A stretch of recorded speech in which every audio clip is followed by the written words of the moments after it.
यहाँ पर शौनकादि ऋषि सूत जी से पूछते हैं कि प्रभु दूसरी बार ये कथा किसने किससे कही पृथ्वी पर। सूत जी कहते हैं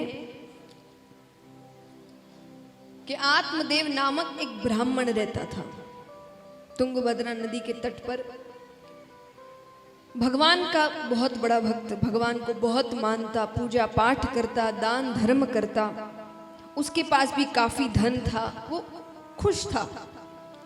सिर्फ एक चीज की कमी थी, उसे कोई संतान नहीं थी, बाकी वो हर तरीके से खुश था। पत्नी थी। अब देखा जाए तो पत्नी उससे बिल्कुल विपरीत। वो जितना अच्छा सच्चा, पत्नी जब तक सुबह उठने के बाद एक दो घर में कलह ना करवा दे, वो तब तक भोजन ना करे। लेकिन इस पर भी आत्मदेव प्रसन्न था। क्यों? वो भगवान से कहता कि ऐसी पत्नी दी है तो आप में लगा हुआ हूं, अच्छी दी होती तो उसी के पीछे लगा रहता, कम से कम आपकी भक्ति तो कर रहा हूं।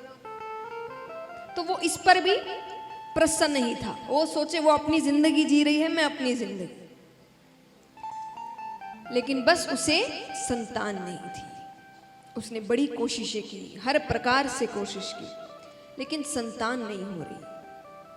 हार कर वो कहता है कि एक काम करते, वो अपने घर पर एक गौ माता लेकर आता है। और उसने सोचा कि गौ माता की जो बछड़ा या बछड़ी होगी उसी को अपनी संतान मानकर मैं पाल लूंगा। लेकिन ऐसा दुर्भाग्य कि वो गौ माता भी बांझ निकली। अब उसे ऐसे लगने लगा कि शायद मैं खराब हूं, मैं मनहूस हूं, मैं जिसे अपने घर लेकर आता हूं उसके संतानें नहीं होती। उसे अपने आप से इतनी घृणा होने लगी कि उसने सोचा कि इस जीवन को ही त्याग देना चाहिए।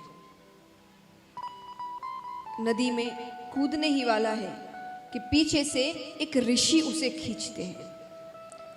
वो कहते, अरे इतनी मुश्किल से मनुष्य जन्म मिला है, उसे ऐसे ही त्याग दोगे? आत्मदेव कहे, मुझे संतान नहीं है, संतान के बिना ये जीवन अधूरा सा लगता है। अरे संतान नहीं होगी तो मेरा कल्याण कैसे होगा? मेरा पिंडदान कौन करेगा? मुझे मुक्ति कैसे मिलेगी? सूत जी कहते, तब तो तुम्हारे बोलने के अनुसार जिस जिसके संतानें हैं सबका कल्याण हो गया। ऐसा थोड़ी होता है, संतान तो अधिकतरों के होती है, सबका कल्याण हो गया क्या? कल्याण ही हो गया होता तो सब यहां बैठे होते।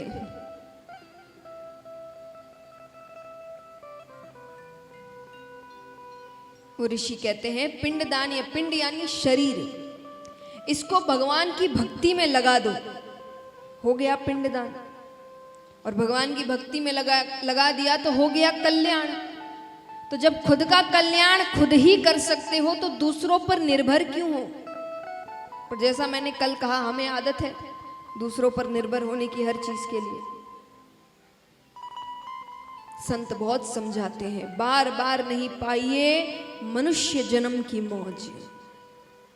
ये जन्म बार बार नहीं मिलता, एक ही जिंदगी है, सब कुछ इसी जिंदगी में करना है। बहुत कुछ समझाते हैं।